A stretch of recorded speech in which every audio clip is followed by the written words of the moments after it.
12 साल की बच्ची का जो बर्बरतापूर्वक बलात्कार और हत्या हुआ है, उस मामले में हमारी माननीय न्यायाधीश से और सरकार से गुजारिश है कि इस केस के लिए स्पेशल पीपी के साथ में स्पेशल जज नियुक्त किया जाए और जैसा मुख्यमंत्री साहब ने कमिटमेंट किया 4 महीने में उसको फांसी दी जाए।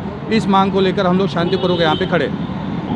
ये जो हत्यारा है विशाल गौली, इसे फांसी की सज़ा हो और फास्ट ट्रैक कोर्ट के अंदर इसका रिज़ल्ट जल्दी से जल्दी आवे।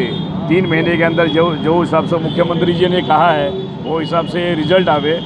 अगर ऐसा नहीं होता तो सरकार से हमारी ये भी विनती है कि जो चुनाव के समय उन्होंने बदनापुर जो हिंसा हुई थी उसके अंदर जो शिंदे नाम के आरोपी को जो जिस प्रकार से उनका एनकाउंटर हुआ था, उस प्रकार से ये भी बहुत बड़ा आरोपी है, इसे भी उसी प्रकार से एन्काउंटर किया जाए, ये हम सबकी डिमांड है। माझी मागणी फक्त एवढीच आहे का त्यांचं एन्काउंटर झालं पाहिजे, कारण अशी व्यक्ती जर बाहेर राहिली सगळ्यांना धोका आहे त्याच्याबद्दल। आणि एखाद्या मुलींना तुम्ही करता तर ते चुकीचं आहे। आज छोटी 12 वर्षाची मुलगी म्हणजे काय जास्त मोठी नव्हती ती, आणि तिला बलात्कार करून परत तिला मारून टाकले म्हटल्याच्यानंतर ते पण नेऊन जंगलासारख्या ठिकाणी टाकलं, बापगावमध्ये नेऊन टाकलं होतं। तर हे सगळं चुकीचं आहे आणि इथे कुठेतरी आळा बसला पाहिजे।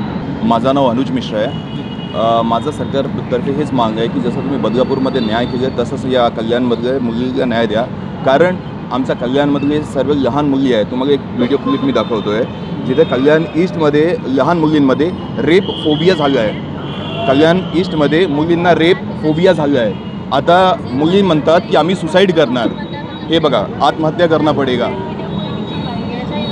जर हे सर्व वाईट गोष्ट आहे, मला वाटत आहे पोलिसांकडे पॉवर द्यायला पाहिजे आणि जसं न्याय ते लोक देतात, बदलापूरमध्ये न्याय केले पोलिसांनी तसंच इथे पण करायला पाहिजे आणि एक लहान चिमुकलीला न्याय द्यायलाच पाहिजे, कारण एक अल्पवयीन मुलींमध्ये रेप फोबिया असा नाही व्हायला पाहिजे। आपल्या कुठल्याही समाजामध्ये असं काहीतरी घटना नाही व्हायला पाहिजे।